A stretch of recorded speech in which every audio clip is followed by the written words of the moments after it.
Sure, exactly. And he's also going to be saving up a battery and deploying that battery to try to defend as much as possible.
Hello everyone and welcome to round 2. Today I'm joined in the commentary group with John. He is, I believe, commentating for the 3rd time this season. The first 2 streams have been a bit dodgy for sure. I think this one will be alright as I'm on the broadcasts and we now know what needs to be done in order to get a nice and successful stream.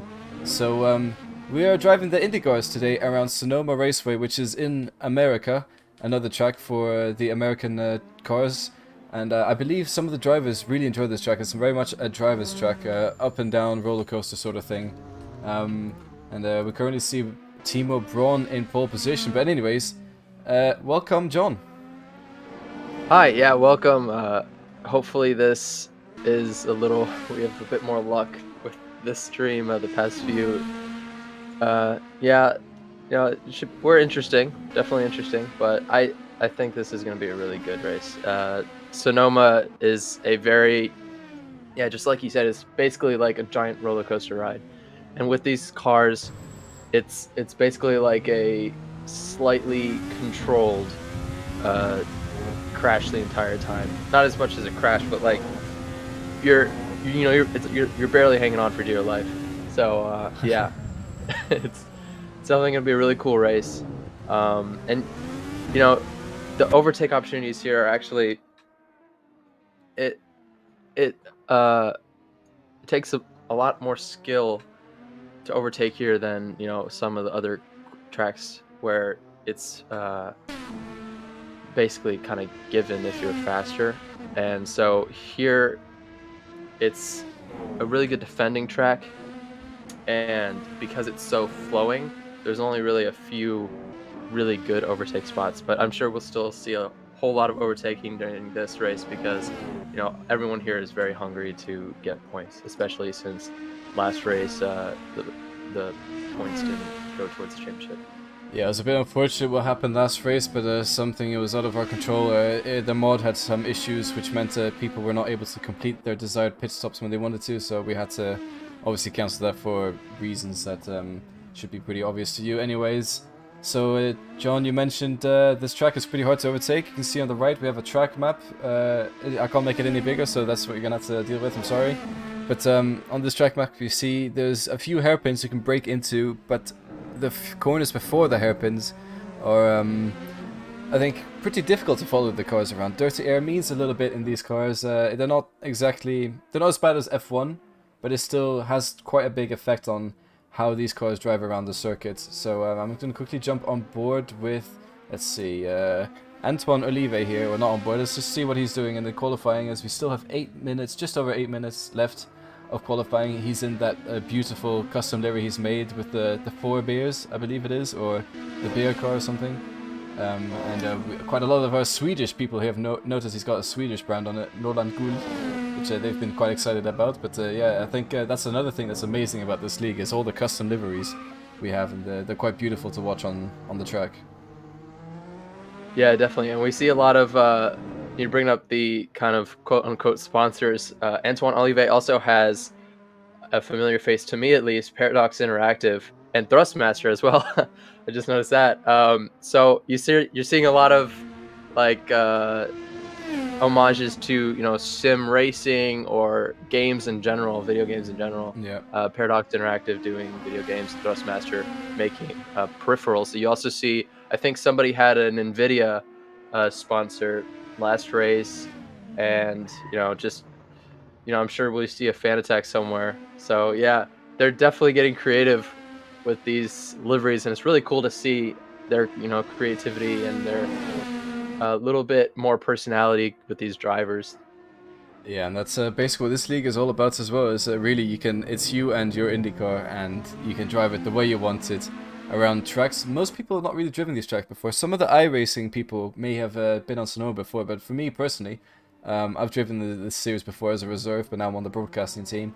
I've not touched, I'd say, 80% of these tracks. As you see in the background, there's Sanek spinning in the last corner on the way to his start-finish line to continue his lap. So that was an unfortunate spin from him, but we're currently on board with Sam Chumley, who has gone second fastest so far with a 16.6. 7/10 off of Timo Braun, who is in P1, but Timo Braun has been a title contender the whole season. We're only on round, technically 3, but we're on round 2 because the last one got cancelled. And both races he's been up there and ready to pounce and get that championship. As we see it, Sam flying over the little crest there, as we've called, I think appropriately, the NASA space programs. He goes a little bit wide, hits the grass. Is he able to keep it at the wall? He just seems to manage to get it to stop. But anyways, we're going to go with Gasper Medvad, who is also running a custom livery here. He owns a Renault Twingo in real life. This is the color of his Renault Twingo, and he's got the Twingo livery today. I think it's great to see. He loves his Twingo, and he's really out here supporting it today with the Renault Sport sponsorships, as you see on the side, and the massive Twingo logo as well. So this great to see Gasper Medved here in P4, only 4/10 behind. Oh, sorry, he was just 4/10 behind Sam, but just as I was saying that, Forrest McCormack managed to get himself into a provisional P3 at the moment, so pretty good stuff from him as well. Yeah, and we're seeing a lot of the big name guys right on the top, but this is such an unusual track. I honestly wouldn't be surprised if we saw somebody who's not usually on the top near the top. And me just commentating for the first time this season, I'm aware of some of the guys, who are usually around the top, but not as much the midfield guys. So if there is somebody who you see is not usually up there, be sure to shout out and let me know, because that's pretty interesting. For sure I will. I mean, I've been a part of this community for quite some time now, so I know a lot of these drivers quite personally as well, and all their abilities. I'd say I'd be around P6, P7, P8 if I was driving, depending on how much practice I put in. But we're riding on board with one of the new drivers, Levi Zanto. He, I believe, came out with a win in the first race. Is that his teammate from iRacing that spins out in front of him? That is indeed Patrick Silvassi in the pink livery car spinning out in front of him. So just seeing how difficult it is to keep this car on track, but we're on board with him now, coming through the carousel. Pretty good exit, I'd say, and now we're going to a pretty tight hairpin. You have to brake at the 300-meter board, get the car turned in, hope it sticks up, no lockups here. But I think Levi Zanto is definitely one of the faster drivers we've seen in this league so far, and right behind him you see his, I would say, going to be championship rival Timo Braun in that beautiful BMW M Sport livery. Actually, I designed that with him, so he has no idea how to use Photoshop, but I do, so together we got our heads, and we designed that beautiful livery there as well, so I'm just a little pat on the back for myself there. But anyways, Levi Zanto coming up to the final braking points, trying to get the power down, gets a little bit sideways, might cost him a little time, but he is using all the track he can to get to start-finish line, doesn't improve his lap time by much, so it's not enough to get up to the top step of the podium, top step of the timer sheet for now. But Timo Braun, who was right behind, didn't improve either, but he's still the only driver to be in the 15s, and by quite some margin as well. Yeah, definitely. I think I don't know if that's pure skill or Timo just, grinded on this track for a while. Um, but yeah, I think this track is got a very specific flavor that you don't really see in many other tracks. Especially with the crazy elevation in Sector 1. That's just something that you have to like be used to, and knowing the car. A lot of these tracks that we're racing at this season are each one has very specific quirks to it. And if you don't know your car, first and foremost, you're going to have issues knowing the track.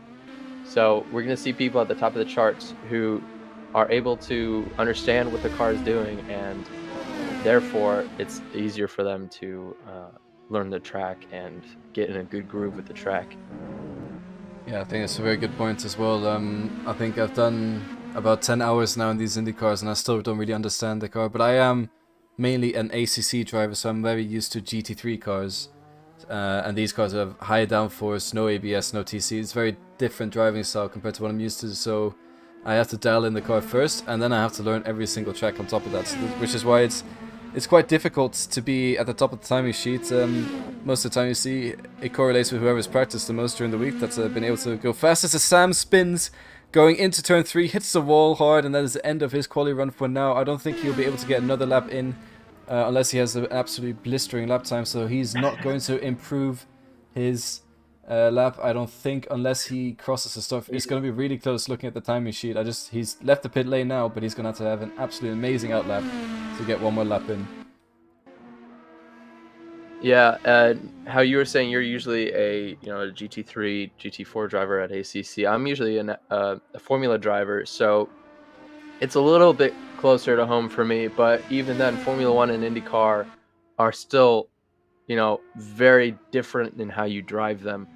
I would actually say Formula One cars are easier to drive than Indy cars. Indy cars are a lot more twitchy, especially in the rear, and putting power down, and they, you really got to wrestle with the car in order to get it to do what you want. Whereas,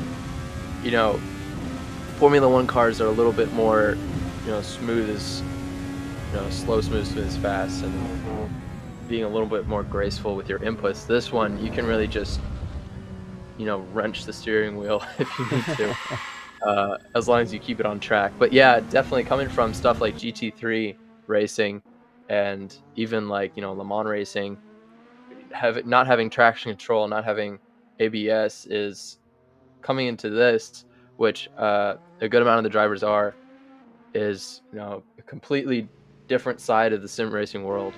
So, and that's the beauty of sim racing, isn't it? You can try anything you want whenever you want.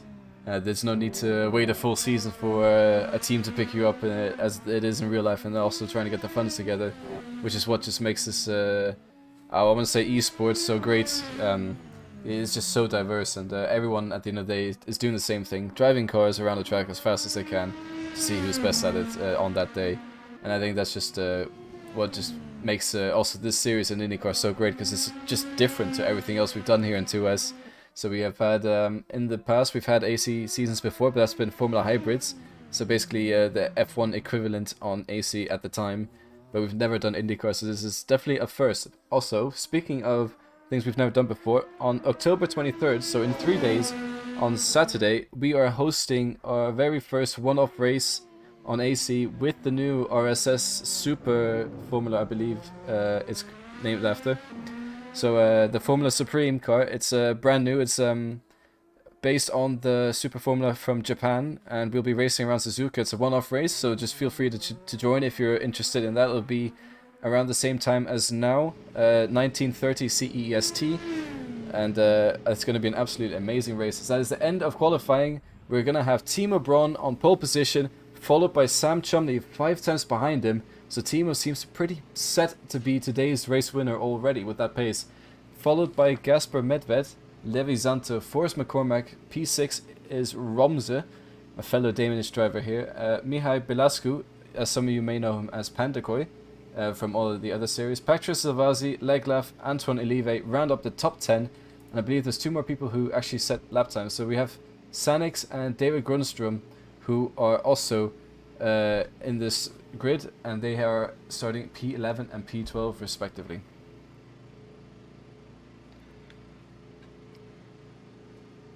Yeah, what a good lineup. I think it's, I mean, going from qualifying to race is it's always really cool because, you know, qualifying, you're out there, you're setting the fastest lap, and then you get to the race and you have to deal with traffic, you have to deal with people defending, and I think it's going to be very interesting how this plays out when it comes to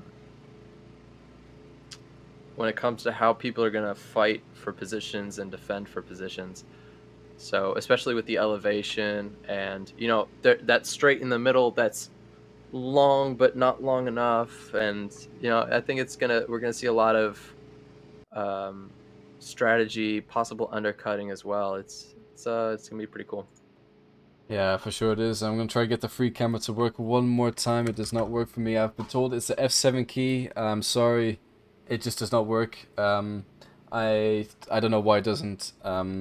We've tried to get it to work or fix at least, but you can see the safety car blinking there. We are going to have a rolling start, which means all the drivers will wait until the safety car drives past. I need to quickly disable that cut warning I see actually. So I'm gonna quickly open the real penalties app. Into the settings. Very sorry. So here you see all the stuff we're running as well with the extra mods. Gonna quickly cut warnings. I can hide there. All right, you saw nothing.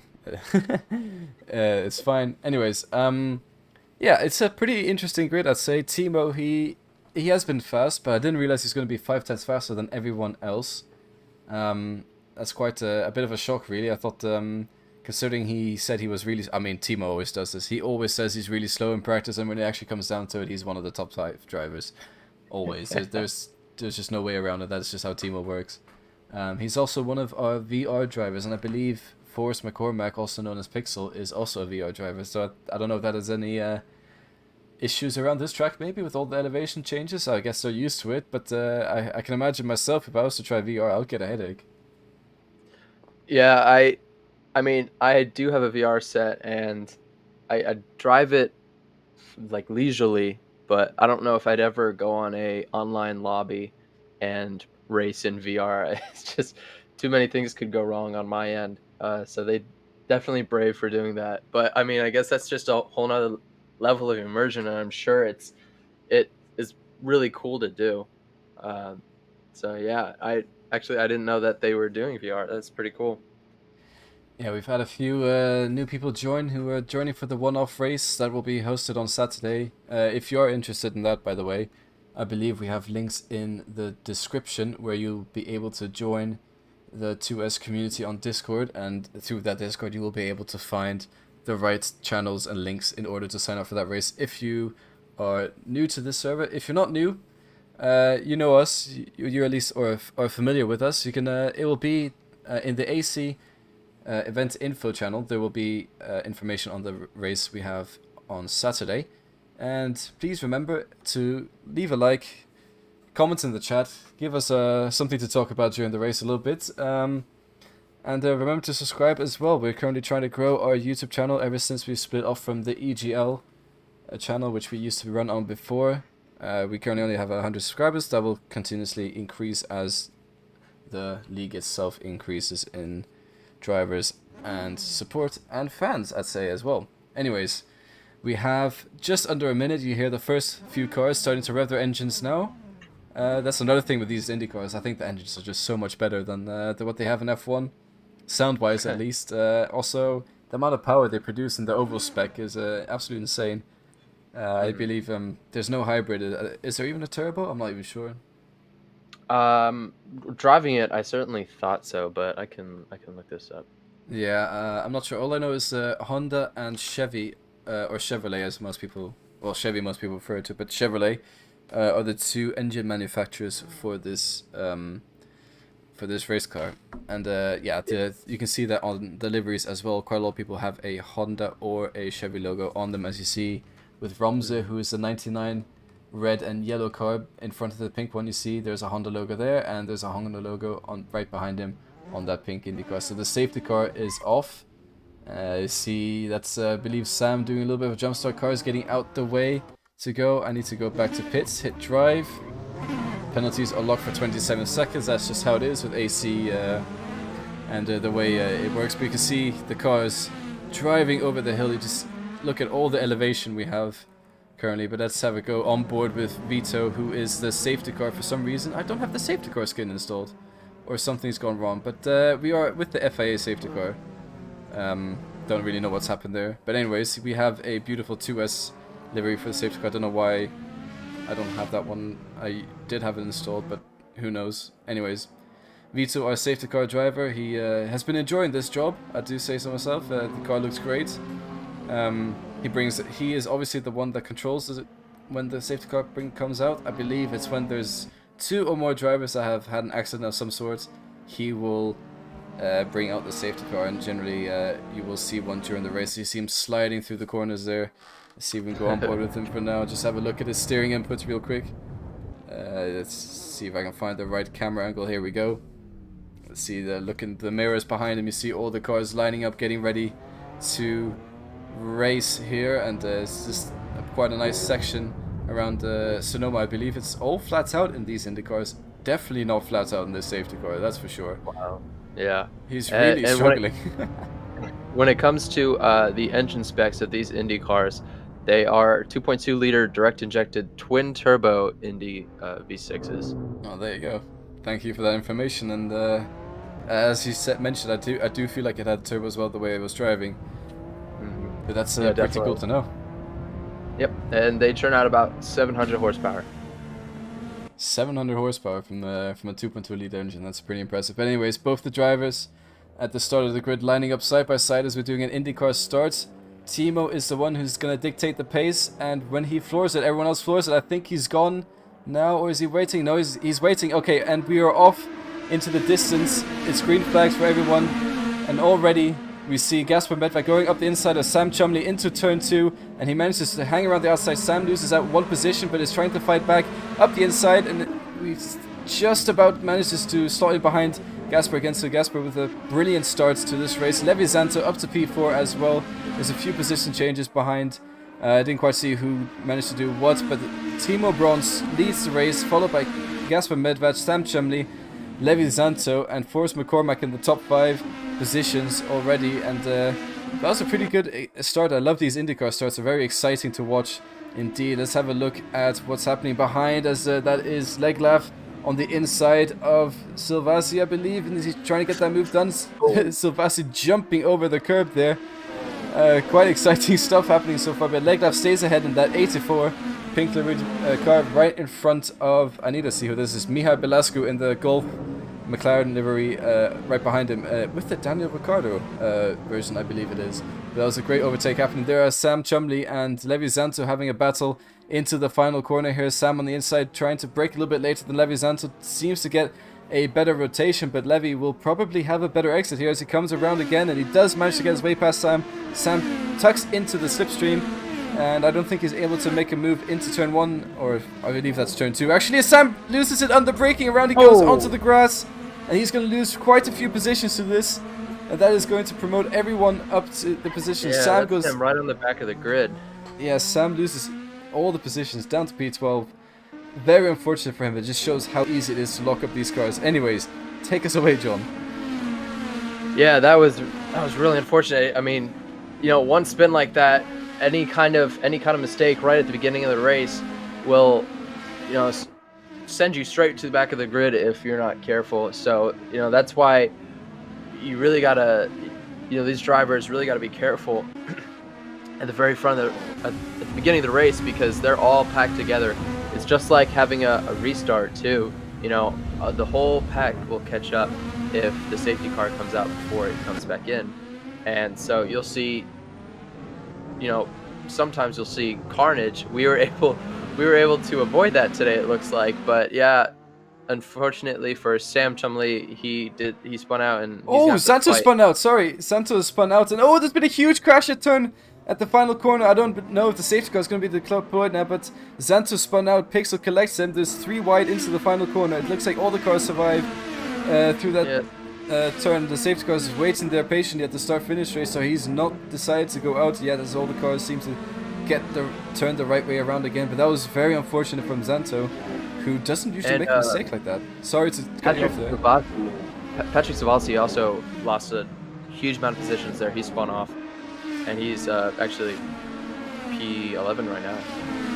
Yeah, it's very unfortunate, but you see the 3 cars going 3 wide into the final corner. People getting a little bit desperate on this track, as you mentioned. It's a bit difficult to overtake, and I think that's sort of getting to them a little bit, as Romza gets a brilliant exit there on Antoine Oliva. Let's see if we can try to find the camera angle here. And he's sticking around the outside of Antoine a little bit. See if he's able to make the move stick, though. I don't know if he's going to get the exit. Antoine seems to have gotten a better exit here, but they're still side by side. What a brilliant fight this is. Oh.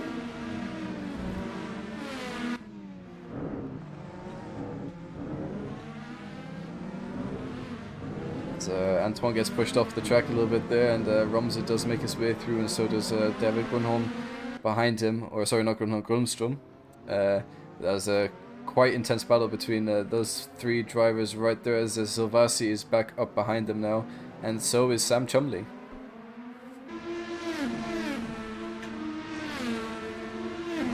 Yeah, 4 laps into the race, you know, people are starting to get really incremental but bigger and bigger gaps, especially with this elevation. I think that we're going to see a pretty not unexciting, but pretty tame race when it comes to crazy stuff happening. Even though we did see a few spins, almost have to take my words back there, because this elevation is causing people a lot of trouble when it comes to them going race pace, with getting out of control with their car. Yeah, it's definitely a difficult track to race on, especially with this sort of dirty air that you're receiving here. Earlier we saw Silvas. Oh, look at all that understeer Sam has through that corner because of the dirty air. We're currently riding on board with him down P12. Is Timo and Medved have just shot off into the distance, and they have a huge gap behind them. All it takes is a safety car restart for that to go wrong. But as it stands, Timo and Medved having amazing races. Seen in front of them, Sanic spins, and I believe that is Grunstrom, who has to get out the way. Sam picks up 2 positions because of that, but that just shows you how easy it is to lose this car under braking. And I'm going to quickly jump to Levi Zanto, who is fighting Forrest McCormack for that P3 position. It seems like that last corner is really throwing people off there. Yeah, it's quite a bumpy corner to get into, and also a pretty hard braking zone, 90 degrees kind of, not really, but it kind of is a 90 degrees corner, and these cars are quite easy to lock up if you're not careful, especially if you're used to running GT3 cars, which Sanix is.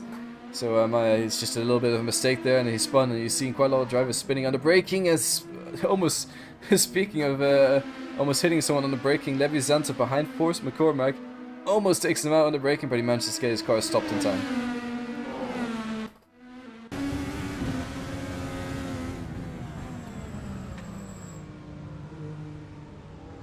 Yeah, I think it's interesting to see each driver, how they take their racing line during this track as well, because, you know, if you look on board with them, some of the drivers will... Oh, we see Santo almost right next to McCormick. Oh, coming up the hill. Not able to make... Oh, and he's coming back side by side. And okay, so not able to make it happen, but that was pretty. Whew. It just shows you how intense this racing is. That's loses under the brakes, and he goes off the track. That's going to allow both Leglev and McCormack, the 2 Irish drivers, to get past. Romza gets past as well. Just shows you how easy it is to lose these cars under braking. And Santos got all that work to do yet again. He has the pace, but he needs the patience. And I think he just got caught out by some dirty air there, and around he spins, and it just shows you how difficult these cars are to drive. But as you were saying, it's quite I think we've had a pretty good race so far, not gonna lie. Even though we didn't think this was gonna be a great track to race on, it's been a lot of carnage. Yeah, I feel like most of it, to be honest, is self-inflicted. But you know, regardless, yeah, there's definitely some action going on here. as we see Timo Braun up 3 seconds. Yeah, Definitely not slowing down. We see the first people diving into the pits there. I believe that was Romza going for his first pit stop, and is in the background. You see more people diving into the pits now, so I wonder if they have any sort of damage, or they think that is the end of the alternate tire lifespan. And this will be the first of the pit stoppers. It will be interesting to see where they come out. But anyways, we go back to this battle with Leglaf and McCormack, the two Irish drivers, going at it. I know they're going to be in voice chat together, and I know they'll be most likely respecting each other on the track, but you never know. It is for a podium position at the end of the day. We are 8 laps into the race, so I wouldn't mind seeing Leglaf trying a little cheeky send up the inside on a Forest, but I know McCormack is a very strong driver defending wise, so it's going to be quite a difficult ask to do.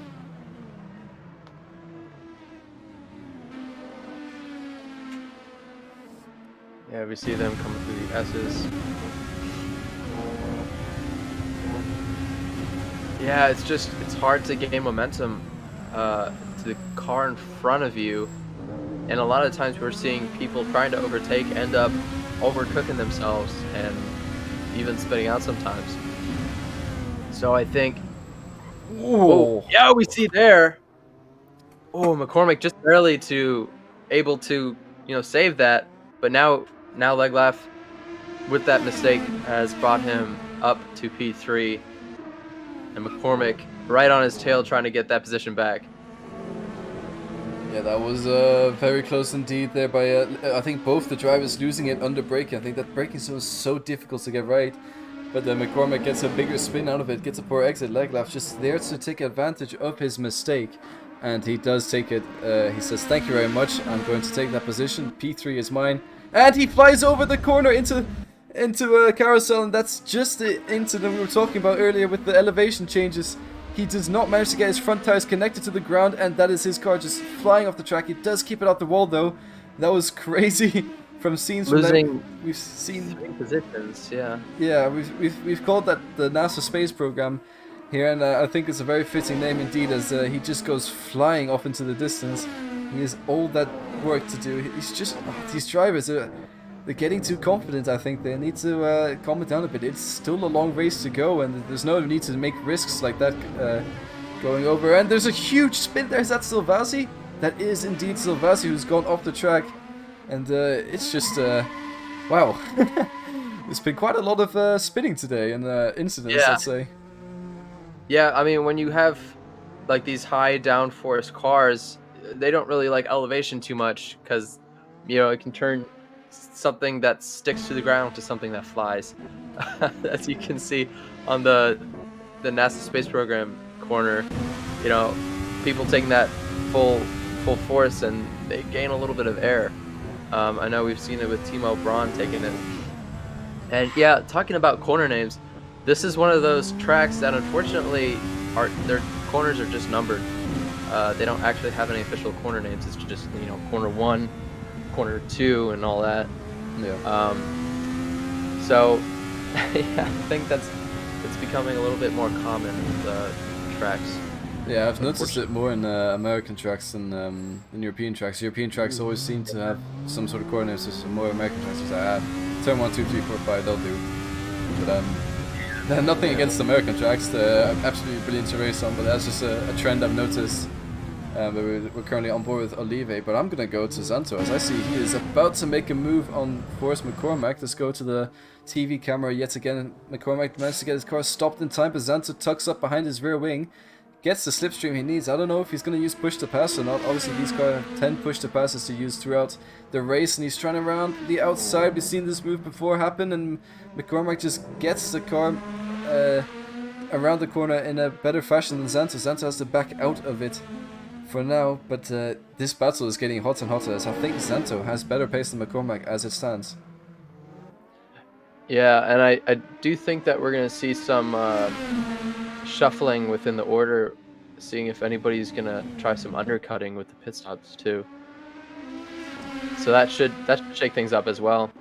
Yeah, that's what I've been seeing as well, as a Medvad spin in the pits. He was the guy behind Timo in P2 currently, as Zanto sending it up the inside into the hairpin. Is he able to make the move stick? McCormack touches him on the switchback, but I think Zanto stays ahead for now. I don't know if this is any damage for for the Irish driver behind him, but Zanto up to P2 now, but it'll be net P3 after they take the pit stops, and he is flying at the moment. He made that mistake earlier. Obviously, we saw spinning off the track, trying to make a move on Forrest, but this time around he manages to make it stick, and now it's just McCormack's job to either, I think, maybe go for an undercut here, or he is going to try and force Zanto into a mistake, as it seems to be pretty easy to make a mistake on this track. Yeah, and Senix has disconnected from the server. I don't know if that was intentional or not, but he has DNF'd. Yeah, so that's the first retirement of the race. Knowing Sanix, that probably was intentional. We also saw him spinning off earlier. Maybe a bit too much damage for his car to continue, but that is his race over for now. A bit disappointing 12 laps into the race, but it is a very difficult track to drive these cars on.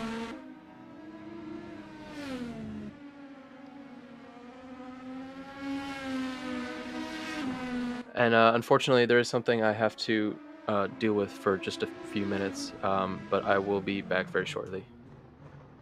Yeah, that's fine for sure. I can take a solo comms for this one, and yeah, I'll just be apologies for it. Yeah, no worries. It's fine. It's a hobby anyways at the end of the day. So we're in that weird transition phase right now. Zanto in P2, followed by McCormack in P3. Antoine Olive, actually. A bit of a horse of the dark, this one. He sort of just kept it on track for now, and he just kept it out of trouble as well. He's up to P4, or as I say, keeping it out of trouble. He gets a little bit of a slide there on the exit there, and not ideal for him, but he seems to be struggling. I don't know if he has any damage of some sort, but I'm going to go on board with Velasco, who's trying his move up the inside of Grundstrom. Manages to make it work, I think, into Carson. Off he goes, up to P10. A great overtake there by Velasco in that beautiful Golf livery car. And yeah, that is a bit more racing we see on track at the moment. I don't know, we've mentioned before that, oh wow, is that Timo? That is Timo Braun. So Timo Braun has already lapped Grundstrom, Velasco, and he's catching up to Roms already. Keep in mind, these drivers have been in the pits already. Timo is yet to pit, but Romser, as we see, gets a drive-through penalty for corner cutting, and he's going to take that instantly going into the pits. You see there in the background. So Timo coming around the start-finish, onto the start-finish straight, 22 seconds ahead of Zanto. However, we have to see where Medved is in comparison to Timo once Timo has taken his pit stop. So that'll be quite interesting to see indeed. Let's have a look. Let's see if there's anyone else on track at the moment we can have a look at. It doesn't look like it. Let's just go on board then. Have a little bit of a ride through this roller coaster of a track. So let's have a little listen, shall we?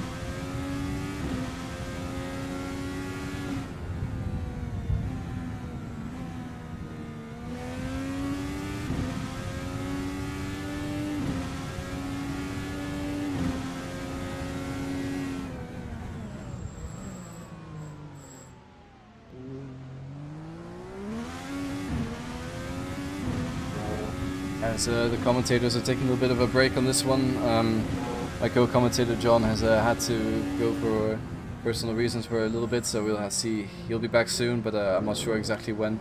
Anyways, we'll see Timo Braun here with his custom helmet as well. You see the little BMW logo on the bottom, with the tricolours of Germany, as that is where he is from.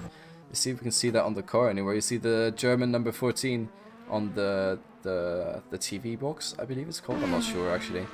Yeah, let's have a look at this beautiful livery with the Fanatec and Intel logos on the side. I'm quite proud of making this one actually, but let's not dwell over who's made what liveries at the moment. So as we see, I think Velasco doing the fastest race lap currently, but Timo taking these alternate tires all the way to I think he's doing a full stint on these tires. So it is possible to do, and I think the rules are the same as in F1, and that is that you have to race on both tires. So there's an alternate set of tires and a primary set of tires. The alternates are basically what we know in F1 as soft tires, and the primary are what we know as hard tires. However, the alternate tires are a bit more twitchy to drive on, and they lose tire degradation much faster than the primaries. The primaries are much more stable to be on. However, these alternates are just so much quicker around this track that I believe that the drivers are just going to stick with them for now, as We go on to Zilvasi, who is caught up to Antoine Olive. I'm not sure if who has pitted now. I can actually quickly check that in the Delta at the moment. As you see, the top 5, none of them have been in the box yet. Medved has had 2 stops, Sam has 3 stops, Leglav 4.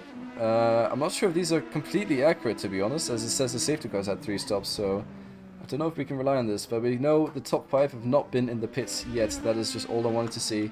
So let's go back to the intervals of the drivers, and here they are. Patrick Savazzi on Antoine Olive, who is catching up to the back marker of, I believe that is Goodstrom ahead of them. So Savazzi with that Red Bull helmet here. Brilliant driver as well. He's shown some good qualities before in previous races. As actually Antoine Olive dives into the pits. Let's have a quick look at the pit lane real quick. So you see it's quite a difficult entry, trying to get the cars slowed down, but once you get in, there's quite a lot of boxes to go through. I don't know when Olive will come out, if he's going to manage to get out ahead of Sam Chumley. That is the question. Sam Chumley obviously with a huge spin at the start of the race, putting him all the way down to P12, having a bit of a recovery drive. You see Antoine into the pit box he goes. It's going to take a few seconds as he gets the tires put on, refueling. And I think Sam Chumley is able to overcut Olive. He does by quite some margin actually. So Olive gets passed by Sam in the pit lane. He is up to P6 now, only 14 seconds behind Medved, who was in P2. So as things stand, Sam could actually be on for a podium as Leglav gets a drive-through for speeding into the pit lane. Oh, that is very unfortunate indeed for Leglav. I think that is basically his race over. It would not surprise me if he decides to retire once he stops in the box. Excuse me. But here we have Sam Chumley on an absolute flyer, trying to do a bit of a recovery drive. It says Leglav has already taken his drive-through, so I'm not sure if he decided to take the drive-through as soon as he got it, or if he actually stopped in the box for that one. But yeah, I guess we'll have to see once the safety car comes out who's on what lap and what happens then. Anyways, Sam Chumley catching up to the drivers ahead. We have yet to see McCormack pit, we've yet to see Zanto pit. But looking at the pace difference, it looks like Zanto might be able to maintain that P2 position. So I think there'll be quite a battle on our hands at the end of the race. Looking at Sam Chumley's pace, maybe Medved and Zanto, we could maybe see a 3-way fight for the top 3 position. Well, Timo Braun is basically guaranteed that P1 position unless he manages to pull it somehow, but we're basically guaranteed a pretty good fight here, P2 and P3, so I'm looking forward to that one, if I do say so myself. But anyways, Belasco does a really satisfying lap time of a 1:18 flat.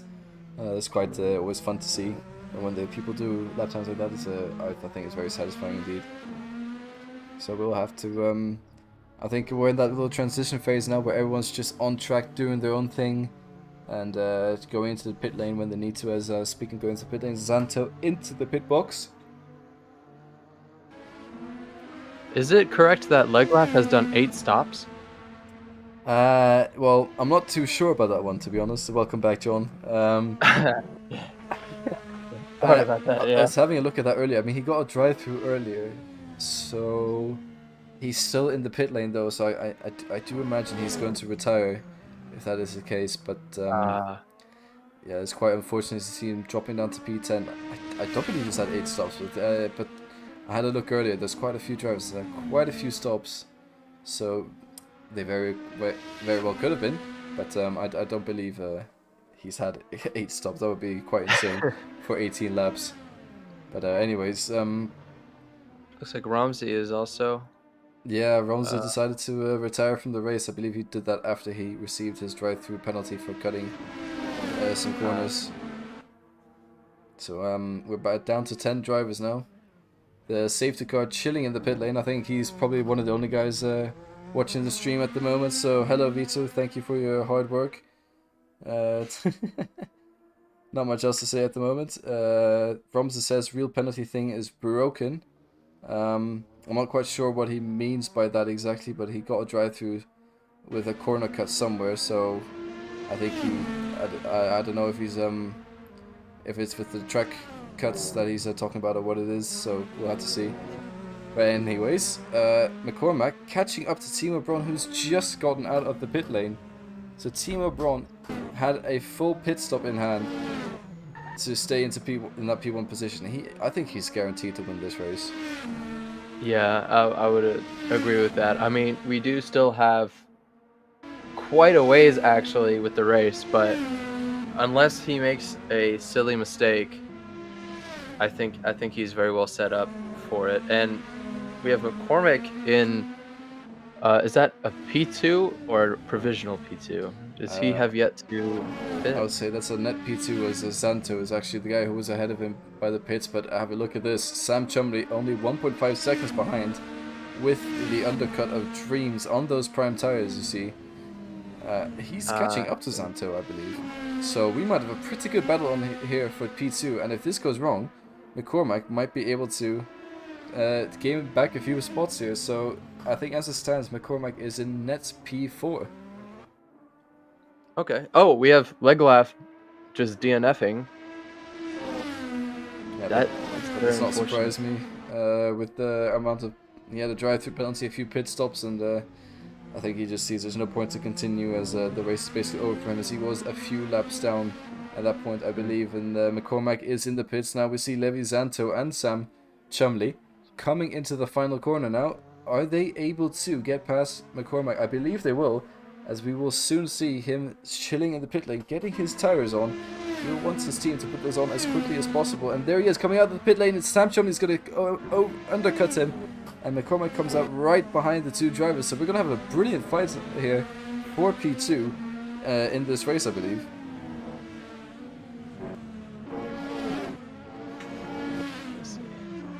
Yeah, and there's a decent amount of gaps opening up too. We have 16 seconds between P1 and P2.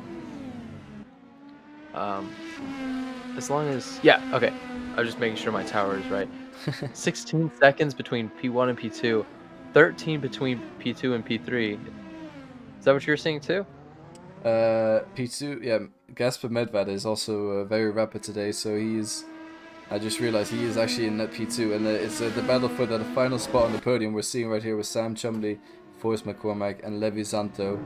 But actually, I'm seeing an overtake here between Olive and Belasco. I wonder if Belasco had some sort of issue somewhere. I don't know. I missed that one. Didn't quite catch Yeah, that I mean, there.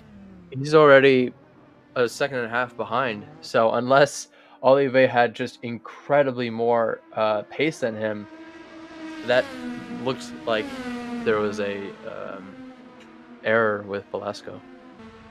Yeah, and I just cut onto McCormack here. He seems to be falling a little bit behind Sam Chumley now, who's also falling behind Levi Zanto, which is not what we want to see in terms of racing between these drivers.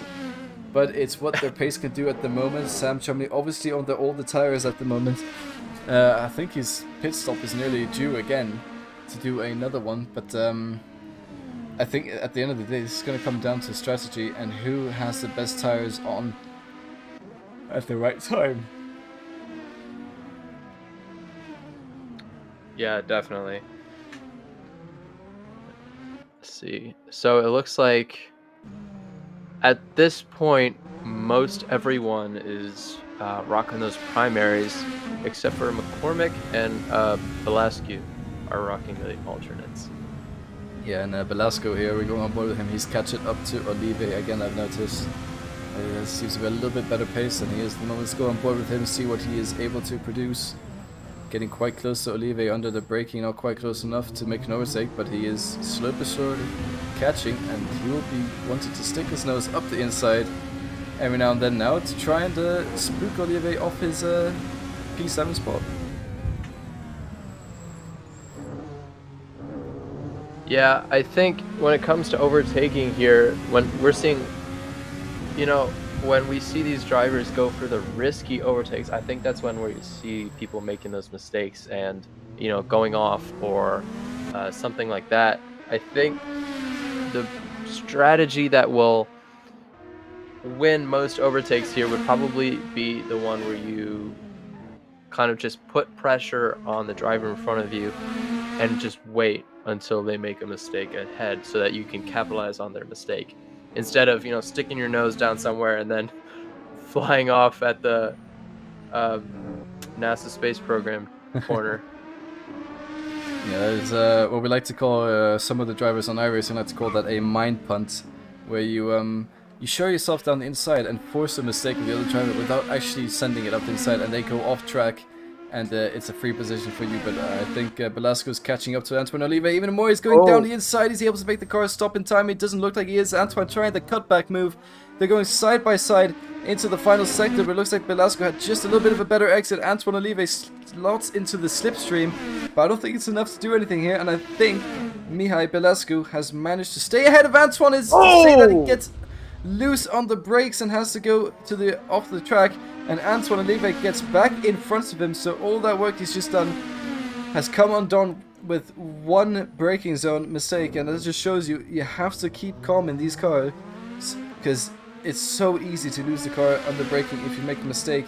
But Antoine a little bit slow on exit there. Is he able to stay ahead? It looks like he is, and he lives to fight for another day. This battle is just getting better and better as it goes on. Yeah, another battle we're seeing is for P3 and P4, one of them being a podium, of course, and that's Levi Shanto and Sam Chumley. Chumley being less than a second behind Shanto. Yeah, I think I've been looking at the gaps a little bit as well, and Santa maybe losing a bit of race pace at the moment, as McCormack is in the back on 4 seconds. He's still losing time to Sam Chumley, but Chumley on an absolute flyer at the moment. He was 2 seconds behind. Is he saying that he locks up, has to take the escape road, and back onto the track he goes, so that is undone for him. And that last corner really just... It's catching up with all the drivers, that's for sure. Yeah. I think it's definitely it's a hard braking zone, and it's quite bumpy, so I believe it unsettles the car a little bit. And I think in order to not lock up in the other corners, they have to run a bit more rearward brake bias than they want to in this corner. So unless you change your brake bias as you go in, is that Olive who's spun around? No, he manages to catch his car. But it just shows you how much, once these drivers get close to each other, they push really hard. Driving us alone, they're okay. They don't seem to make too many mistakes, but once they get in that fighting range, oh boy, we see the mistakes come through.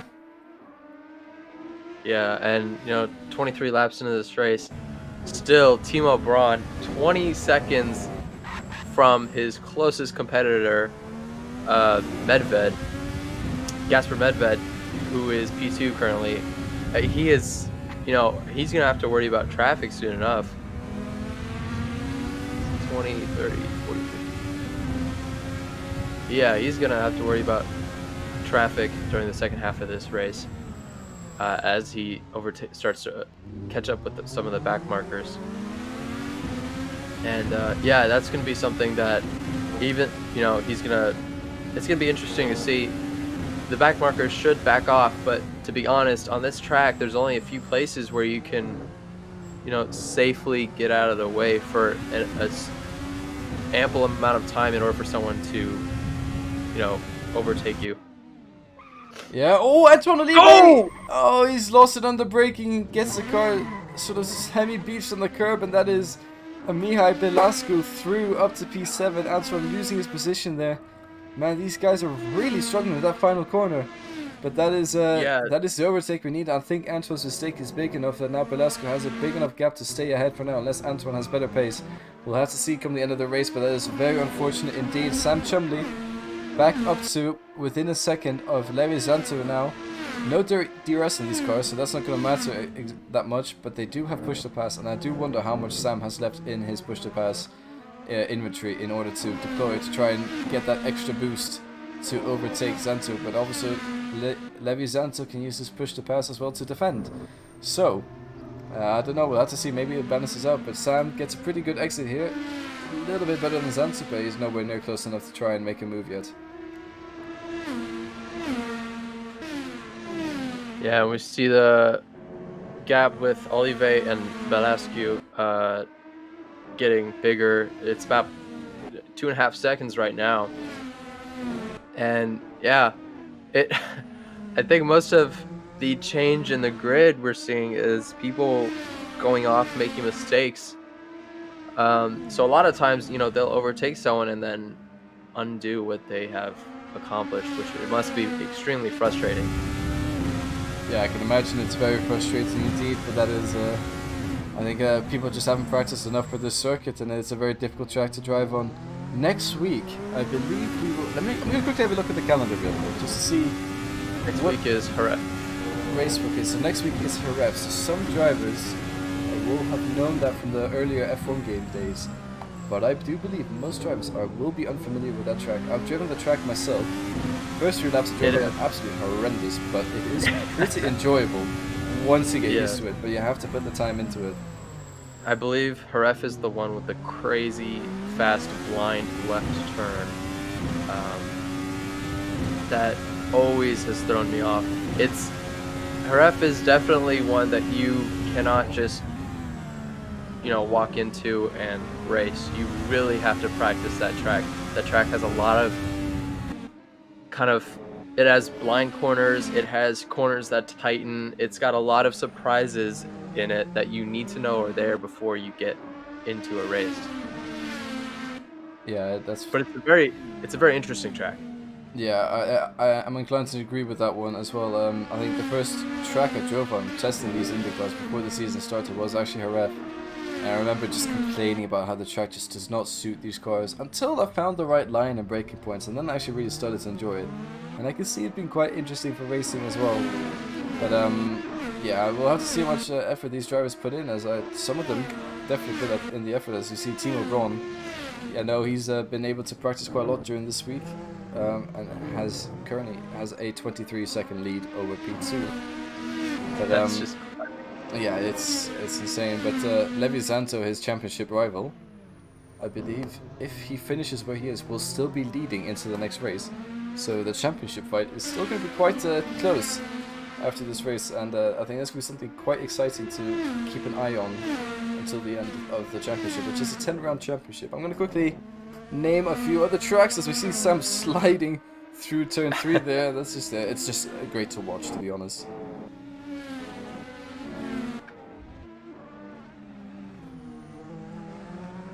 Yeah, we have quite the loaded calendar this year. A lot of American stuff, but also a lot of stuff over in Europe and even like South Africa. So yeah, we're all over the world.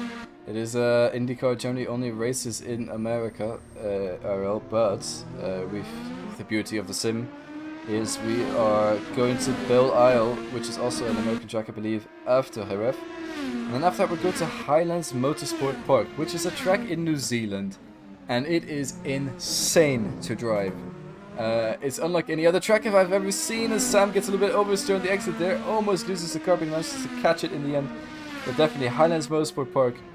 The first corner is a chicane you have to take basically flat out, and then the next corner after that is a long right-hander, which you basically have to take flat out as well to get as much speed as you can as possible. Sam dives into the pit lane.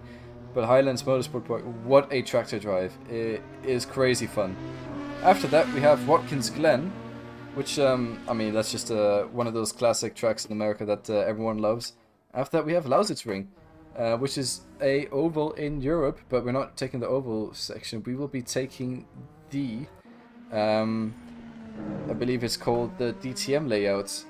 So DTM, for those who are not aware, are Deutsches Touringgemeinschaft, a German touring car championship, and they race around Lausitzring, so it's a roval of sorts. Very fun track to drive as well. After that we go to Circuit Gilles Villeneuve, classic track in Canada. I think everyone knows it from F1, so there shouldn't be any surprises there. After that we have a track that is yet to be decided by a poll, but I believe Red Bull Ring was one of the larger contenders to that track, including Magny-Cours, Mid-Ohio, Dubai Autodrome, Hockenheim and Chang. So we'll see at the time which track is selected. Quite a few different tracks there as well. And then we finish the championship at Virginia International Raceway on the 15th of December, so it's quite a track list, to say the least. VIR is only about 45-minute drive from my house. So it's really cool to have a track that's so close to me, that's so popular in the sim racing world. So yeah, I know that track pretty well. It's a pretty cool track. I was gonna say you're gonna be there sitting with your laptop IRL while commentating the race if that's the case. But yeah, I don't think I've ever driven around it, to be fair. I just know of it. Yeah, it's very strange because it's like if you went to the middle of the woods, chopped down a bunch of acres of trees, so it's all lined with forest, and then it looks like someone put a lawn down and then just a big old track, and there's no like huge advertisements or big grandstands right by the track. There's a whole lot of runoff space, and it's just lawn. It's a very interesting looking track, and it's almost immediately recognizable with any kind of picture because it's so bizarre. It's reminiscent of a racetrack back in like the 60s or 70s. Those kind of like local area tracks, and I think it probably used to be something like that, but it just gained so much popularity with its several, I think it's like 3 layouts that it runs, and yeah, it's a very cool track. Very cool track. I'm biased because I also live in the same state, but yeah, very cool track. Yeah, I look forward to seeing people racing this one. I'll have to try it myself, to be honest, to try and get used to how it works.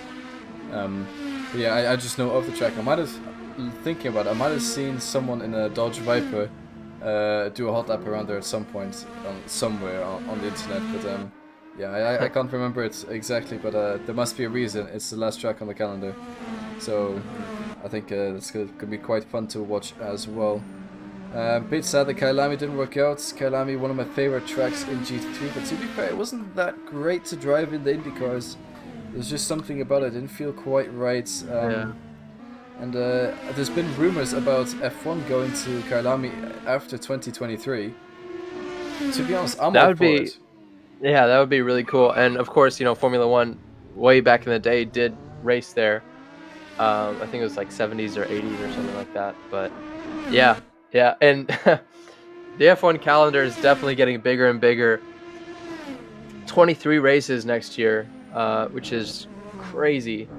And it's actually in the rules, the limit for how many races in a calendar. So they either gonna have to change the rules or replace a race with Kyalami if they're planning on doing that. Yeah, Kyalami currently I think it's most known for its 9 hours of Kyalami, which is used by the GTWC Championship, which is just GT3 cars, which is why we also have it in the track list for ACC, because it's all under the SRO branch. But yeah, I think a bit of a shame what happened to it last week with the mod not working properly, but hey. Yeah, definitely. I think Hockenheim was one of the favorites to happen on the track where we will have a pole and which track to race on, so I think Hockenheim would be very good to have, as well as we see here Sam Chumley slowly but surely catching up to Mihai Belascu in front of him, but not as quickly as I would have expected him to. We are on lap 33 of 53, so we have 20 laps to go. I believe that means that one more pit stop for Timo Braun, who has lapped everyone up until P5. That is crazy. Yeah, technically, right now he is 38 seconds ahead of P2. So if he stops on track for a good 25 seconds and then starts up again, he'll still be in the lead. It's pretty crazy. But knowing him, we expect that he's been doing this track all week, but knowing him, he's probably going to come in and say, I just threw myself in without any practice. That's just, from, Timo the limited time I know him, that's sounds like something he would do. Yeah, I was just looking at the timing boards. Forrest McCormack into the pit lane.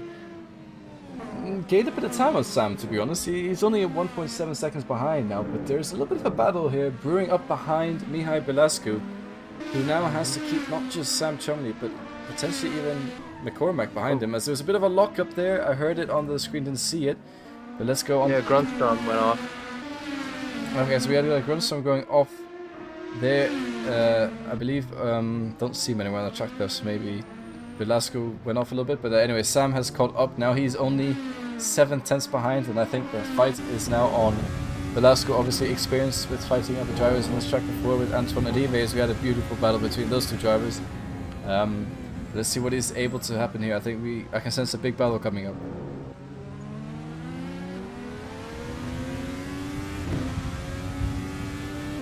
Yeah, I think it's really cool that we're taking, you were naming off all of the tracks of the season, and we're taking a little bit of everything from different series and driving on them, just like that the DTM track, the tracks that's used for DTM, the track that would be used for Formula One, like Circuit Gilles Villeneuve, possibly Red Bull Ring.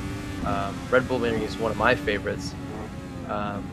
And some Watkins Glen is used with NASCAR and IndyCar. Watkins Glen actually really fast, really fast, especially in Sector 1 track with these high downforce cars. So Watkins Glen I'm really excited for as well. Yeah, man, I'm excited to see all these new tracks and Oh, okay. I thought Tom Lee spun out there, but no, he didn't. It looked a little bit on the hairy side, to say the least, that one. He's lost quite a bit of time now. His course is now within a second of him. But I wonder what happened there. There's quite a lot of oversteer. Yeah, I don't know. We're seeing a lot of oversteer in not only Chumley, but everybody in general. I'm not quite sure what is going on. As we see. Okay, who is that? Velasco, yeah. So that is, I guess you can say Chumley unleashed into fresh air, but he's got McCormack right behind him, who currently seems to have a little bit better pace than he does. Yeah, it's going to be interesting to see how Chumley defends against him. Let's see, he's 0.7, 0.8 behind him. Let's see if they start fighting a little bit, start slapping at each other. I do apologize for the virtual mirror you see in this camera angle, but that's just something that's enabled by the server, so all the drivers can see what's happening behind them as well. There's no way for me to disable it, so that's unfortunate, but anyways, I won't stay on board this too long, but it's kind of also fun to see what happens behind sometimes, I guess, so not complaining too much about this one, but yeah. 1 second behind the car, just seemed to quite have the pace to make a move on Sam. Sam, I think, is safe for now. We'll have to see what happens when Zanto comes out of the pit lane when he does decide to pit. Zanto obviously being P2, 40 seconds behind Timo Braun. That is crazy, and we are 37 out of 53 laps with a 40-second lead. Timo Braun is just dominating this track right now. And even Shanto has a 24-second gap between him and Medved. So the podium sitters or provisional podium sitters right now are just flying away with their race. Indeed they are, and yeah, I believe Timo. I unless he manages to make a mistake somewhere, that has huge implications. I do believe he will come away with this one. It's a pretty strong victory, to say the least. Yeah. Hopefully we didn't just commentators curse him. I mean, Timo's commentators cursed me before, so I mean, maybe a bit of payback here. I'm not quite sure. We'll have to see. But yeah, I think he can crash, spin around, backflip, and everything in one lap, and he will still be ahead. So I think he pretty much has this one in the bag. Yeah, definitely. I think, yep. The action we're going to be seeing for our set race is the rear and the middle of the pack. Yeah. Speaking of that, these two drivers, they're still close to each other, but it looks like whoever makes the first mistake is the person who's going to have to concede the position, whether it's Pixel behind trying to overtake, making a mistake, and then Sam getting ahead enough so he's not able to keep up. Or Olive. Oh. What's happened to Olive? I don't know what happened, but I just saw him and he was in the middle of at the last turn, he was just like right in the not on track. He was on the inside of the corner, way out of line. I don't know how he got there. I'm sure he spun or something like that. Yeah, we've seen him before, how he's struggling into that braking zone, but he's doing great. There's a little bit of a lock up into this corner. We hear that as well, but yeah, he's just a few struggles. That's about it. So Timo, I just noticed, has come out the pits for his second pit stop as Levi Zanto goes off track there. That is not ideal. He still has to come into the pit lane, and that is only going to allow Sam Chumley to try and catch up to him even more. So I'm quite excited to see what's going to happen when Levi pits. Something is very wrong with Velasquez. He's driving very slowly, and he just went off track as well. Yeah, he might have damage somewhere, actually. Let's go on board with him and see where the steering inputs are. He's not... Although... He might be fuel saving, I think. He's just lifting running and across coasting. the grass is an interesting way to fuel save. Yeah, but when you do fuel save, has he run out of fuel? Or is he just letting Timo pass? What is he? I think he's pulling over now, and I think he's returning to pits. I think what's happened there is he's run out of fuel and he's fuel saving, and he is going to have to retire the car on the track. I don't know if that's going to bring up the safety car or not, as he does keep the car on track there to retire. I believe that does warrant a safety car, but we'll have to see if the safety car driver thinks that is a valid reason or not. Should be able to. Let's see. So Antoine Olive in the pits, yeah, as you see the safety car just chilling there. I wonder if he had some sort of damage, because he did say he was in the middle of the track or something. He's gone into the pits again. He's come out still in P7, so he doesn't lose a spot. But Velasco, who has run out of fuel, is the guy who would have overtaken him, so he's kind of lucky with that one in that sense. But Sam Chumley, still ahead of Forrest McCormack, still second between them. But I can't wait to see what happens when Levi Zanto goes into the pit lane. Actually, Velasco has just made his way back to the pit lane, so I believe he's been crawling that whole time to get back to the pits. Oh, that is very unfortunate to have run out of fuel in that way. Wow. He was able to make it, though. That's impressive. Yeah, it is indeed. I think he realized at the right time and he's like, oh, I need to fuel save.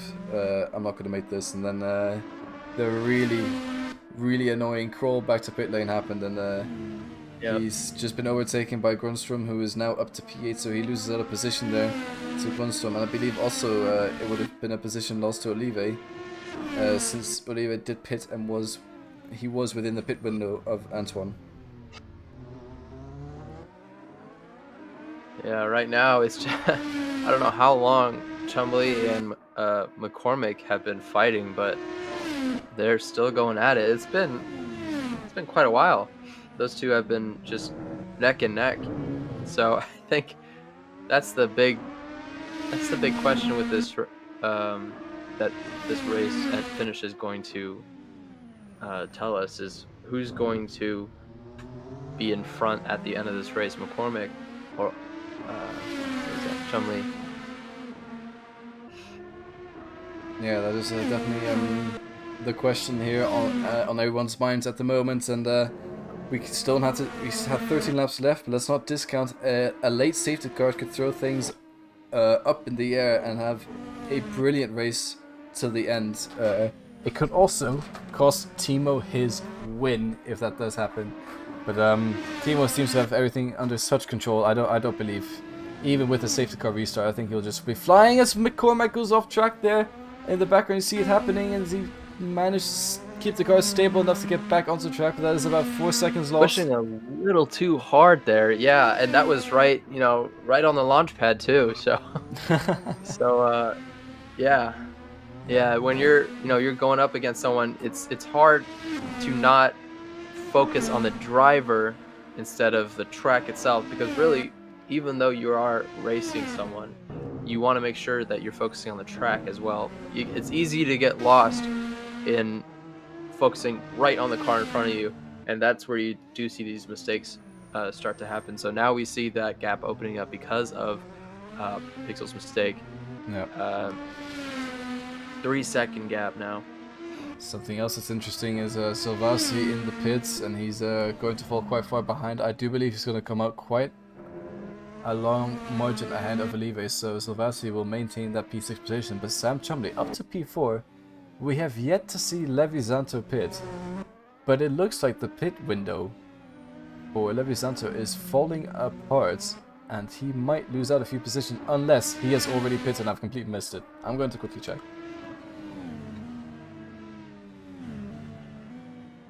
It says he's had 7 pit stops. I'm not sure if that's accurate. It says Braun is... Okay, these pit stops are bugged.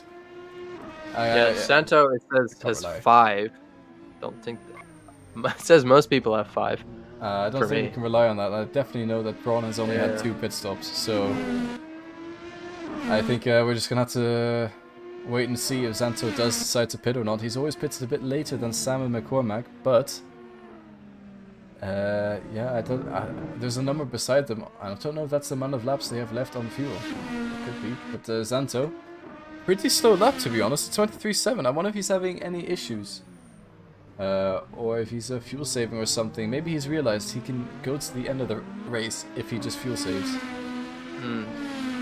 Yeah, and I mean with a 20-second gap behind him, that could be, I mean, the thing is if he pits, he's going to be fighting with Chumley most likely and possibly lose his podium. Whereas if he just tries to fuel save, you know, there's a chance that Chumley doesn't catch up with him with these last 10 laps of the race coming up. We have very respectable gaps between all of the drivers. The biggest gap between Timo Braun and Medved, and the smallest gap is 2 seconds. The smallest gap is 2 seconds. That is wild. I wonder. I wonder if that's the track. The track's doing that makes these gigantic gaps.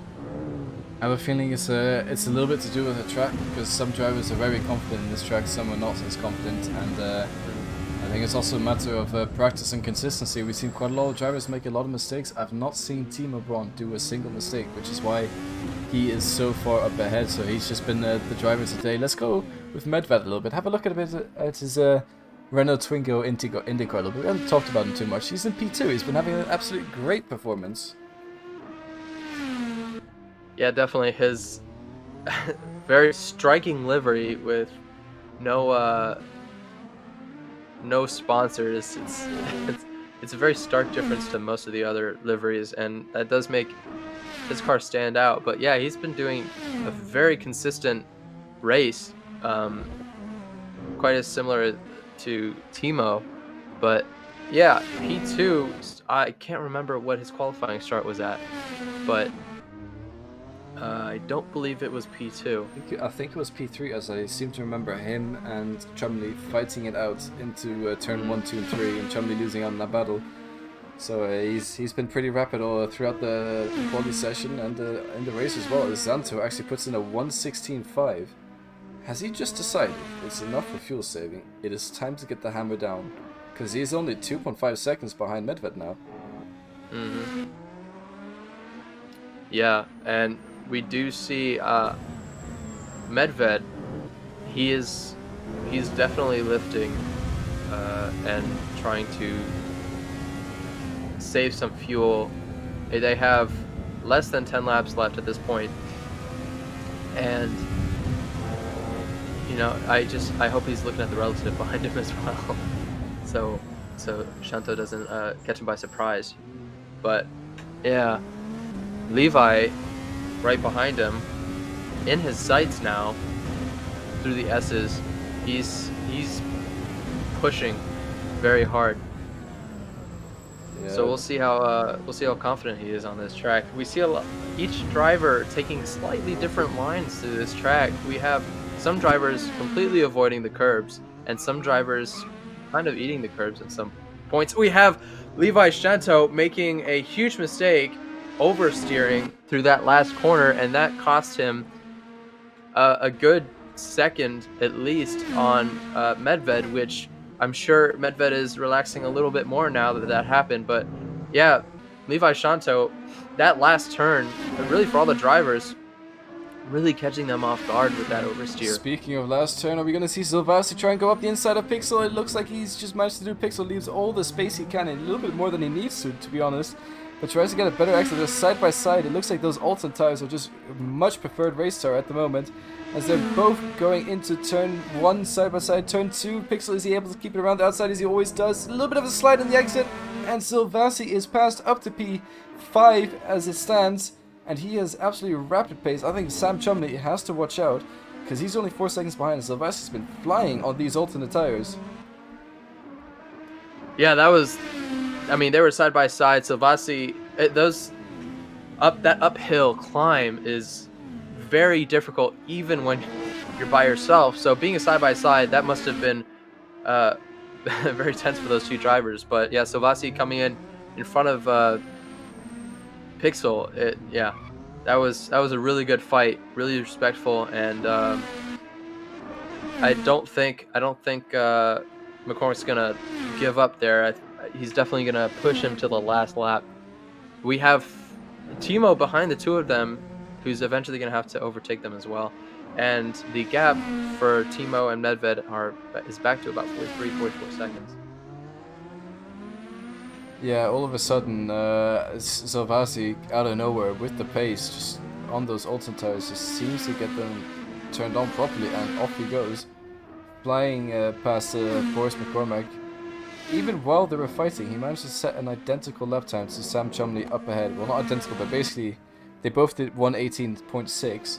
So Sam Chumley, I think he has to worry, because there are about 7 laps left in this race. And that is plenty of time for Silvassi to catch up, unless he locks up like that, as Timo Bone actually is in the background, gets past McCormack, so Silvassi will have to let him pass soon. But so will Sam Chumley once he catches up to them. Yeah, and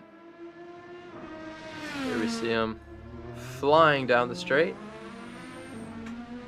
And the gap's right now relatively calm. No huge fighting opportunity. We see Timo dealing with traffic.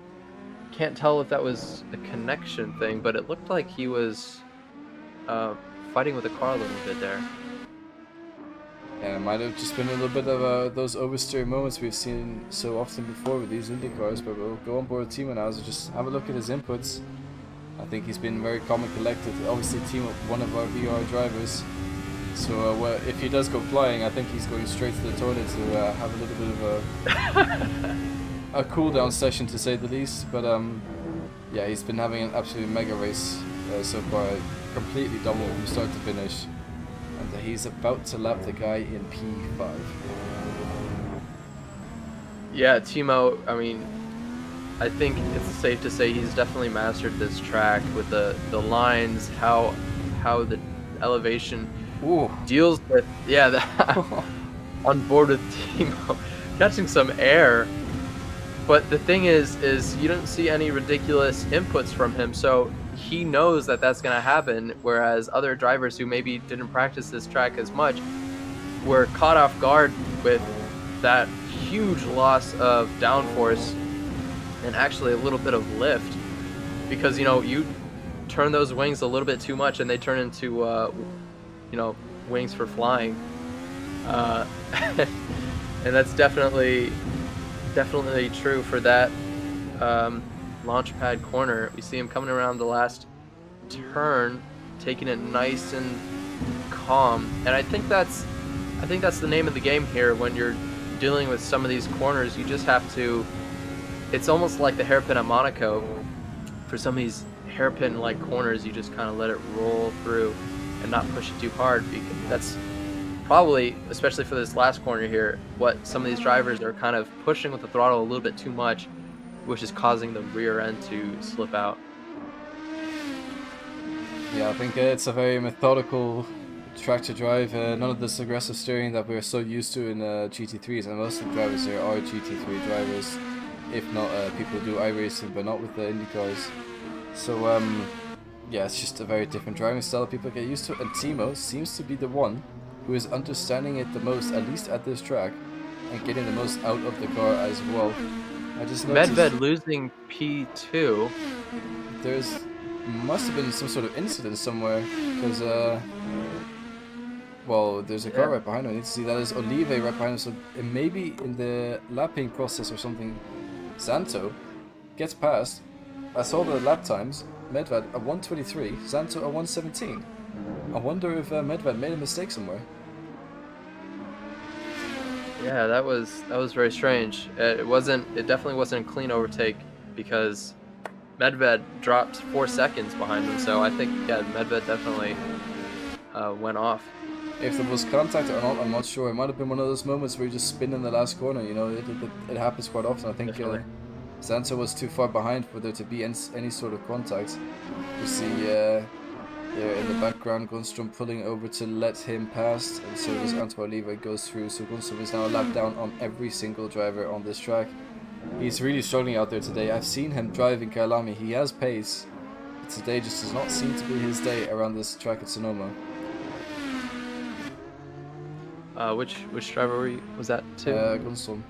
Guy Something I was gonna bring that up is it's really not Grunstrom's day, and he is just like you said, he's a very capable driver, but I guess this track just doesn't really agree with him.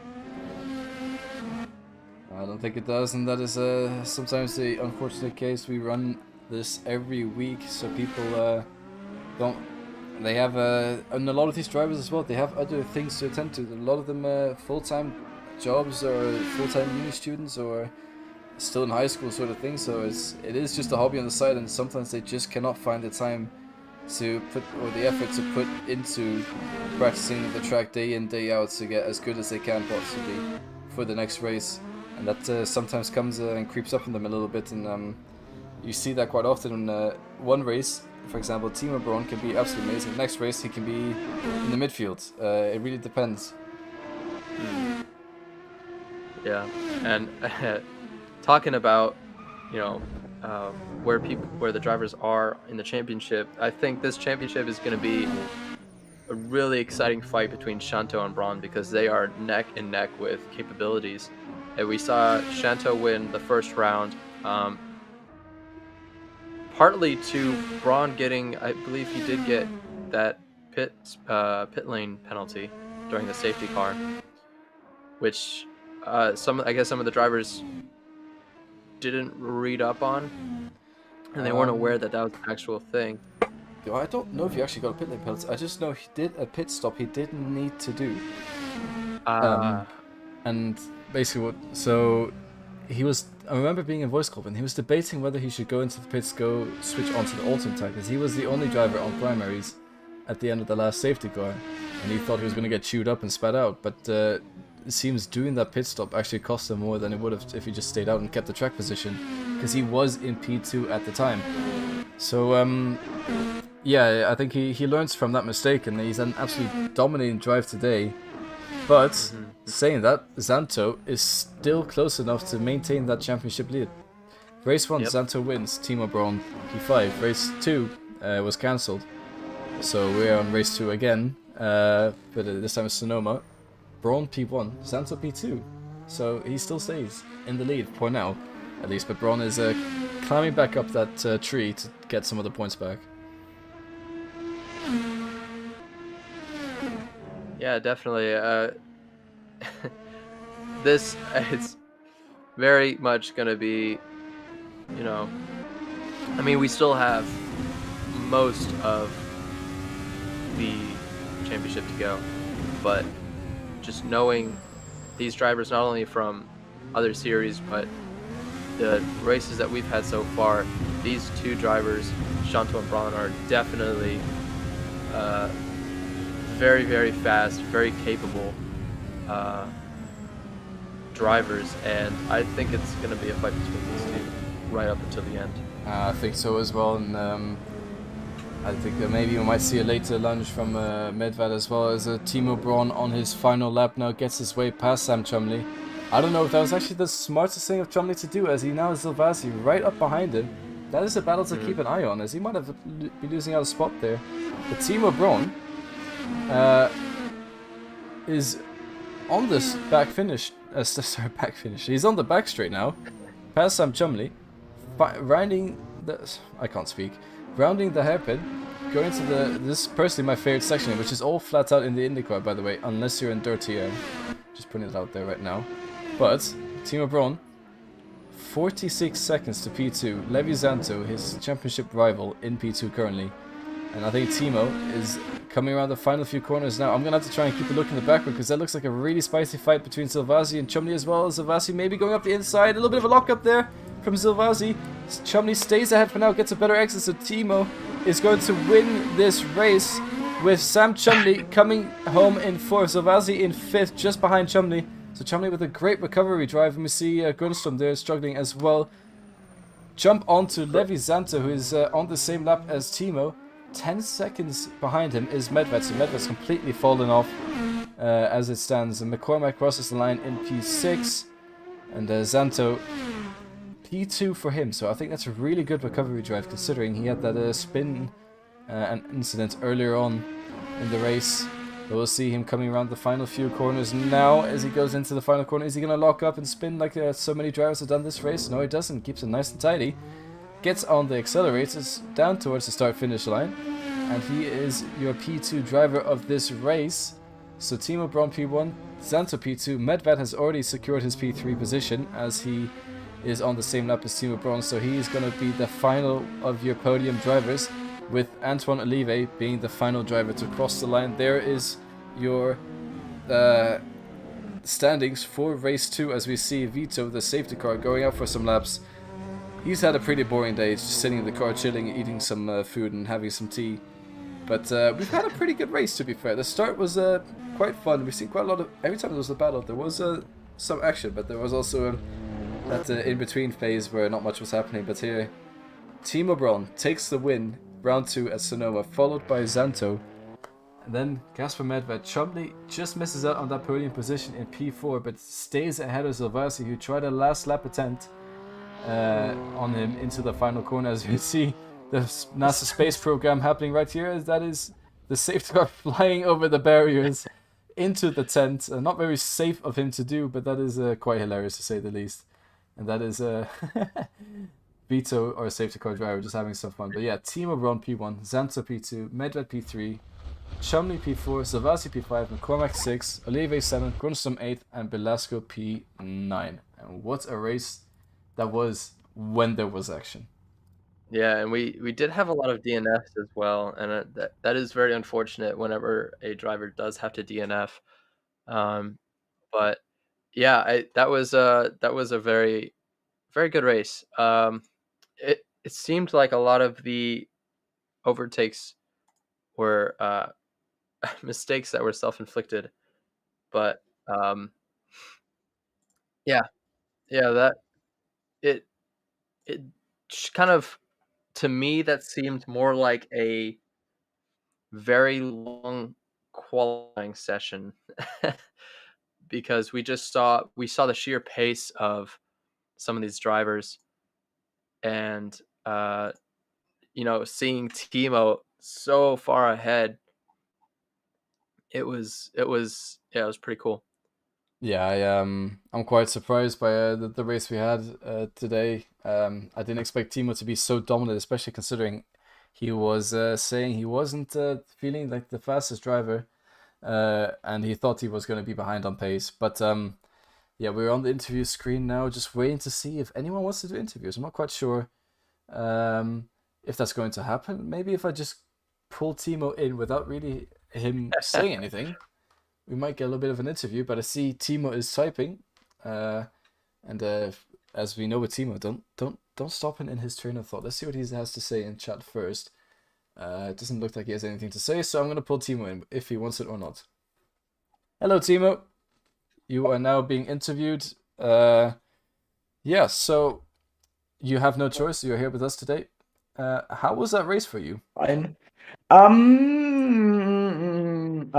Well, first of all, it makes me very happy because I felt like this should have happened in Kyalami, and then the race got cancelled. But in all fairness, in Kyalami, Levi did have, like, he was only behind me because the pit stop fucked him over. So I think, like, I'm not saying I should have definitely won that one, but it feels good to at least get that win that I felt I should have had in Kyalami. And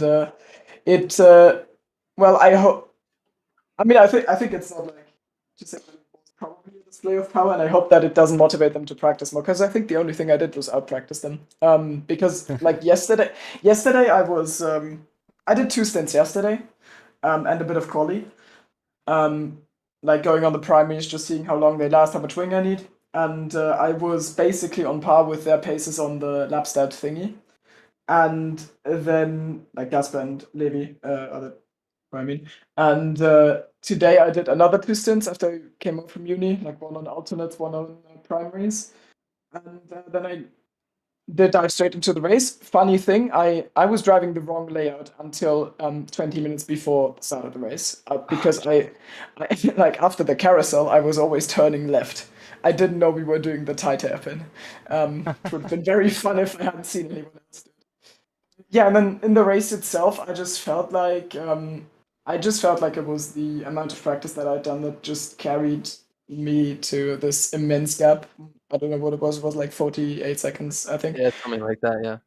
And it was, I think that Sonoma is a track that just punishes you incredibly hard if you don't have any confidence. And I did have a lot of confidence after today's practice. Yesterday I kept going off everywhere and getting the cut warnings.